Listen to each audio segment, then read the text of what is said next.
दोस्तों, हमेशा ही ज्ञानियों के बीच ये बहस चलती रहती है कि सबसे बड़ा कौन। तो बस यही चीज़ आज हम जानेंगे। तो चलिए शुरू करते हैं।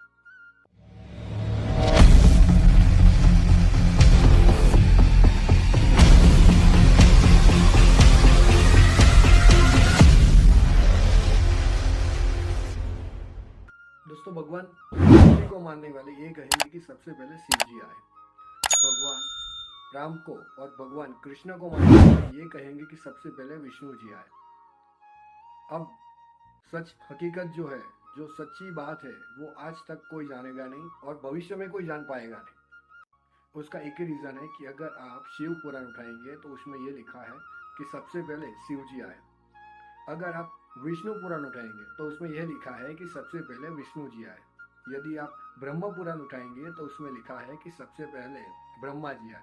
और यदि आप उपनिषद उठाएंगे तो उसमें यह लिखा है कि सबसे पहले आदिशक्ति अपनी जो माता है वो आई है। दोस्तों, जब मैं छोटा था ना, तब से मुझे ऐसे ही हमारे घर में एटमॉस्फेयर क्रिएट किया जाता था कि महाभारत और रामायण दूरदर्शन पे जो आती थी, रामानंद सागर की, वो हमें बिठाया जाता साथ में और दिखाया जाता। तब जब छोटा था तब से मेरे दिमाग में एक ही क्वेश्चन आता था कि सबसे बड़ा कौन। कई ज्ञानी लोगों को मैंने पूछा ये कि सबसे बड़े कौन, तो उन्हें जवाब नहीं दे पाए। ये चीज़ मैं बोल रहा हूँ ना कि वही वो बताते थे जो विष्णु भगवान को मानते थे कि सबसे पहले विष्णु भगवान आए, और शंकर जी को मानने वाले ये बताते हैं कि सबसे पहले शंकर जी आए।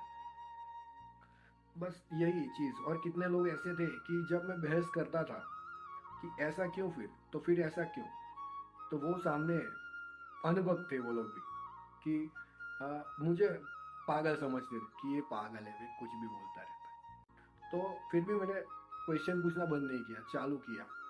और एक टाइम ऐसा कि मुझे लगने लगा कि मेरे लेवल का यहाँ कोई है ही नहीं। ठीक है, तो मैंने सोचा कि अब मैं खुद छानबीन करूंगा, पुराण या उपनिषद या जो भी है सब पढ़ूंगा, समझूंगा, कहीं ना कुछ तो मिल ही जाएगा। तो जब मैंने विष्णु पुराण पढ़ा तो मुझे पता चला कि भगवान विष्णु को पालनहार है। ठीक है, भगवान विष्णु पालनहार है। अगर उन्हें संसार को चलाना है तो भगवान शिव की जरूरत पड़ेगी, क्योंकि संसार में रहकर भी किसी से मोह नहीं रहना चाहिए। आपको तो पता ही है कि भगवान शिव वैराग्य लिया है, वैरागी है। ठीक है, तो संसार में रहकर भी उनको मोह नहीं करना है, इसीलिए वो भगवान शिव को अपना आराध्य मानते हैं। ठीक है, और जब मैंने शिव पुराण पढ़ा तो शिव पुराण में ये लिखा है कि भगवान शिव तो वैरागी है, पर फिर भी उन्हें संसार को चलाने के लिए अपना संसार बसाया।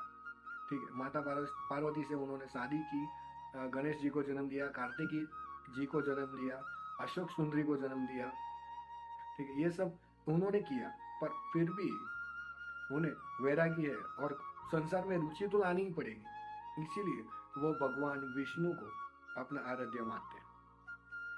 समझ गए? अब यहाँ पे एक चीज सीखने जैसी है कि अगर आपको किसी चीज की कॉपी करनी है, किसी चीज को कॉपी करनी है, तो आप, या किसी का अनुकूलन करना है, कॉपी करनी है या किसी का अनुकूलन करना है आपको, तो आप हमेशा किसी श्रेष्ठ व्यक्ति का अनुकूलन करें। यहाँ पे एक चीज यह सीखनी है।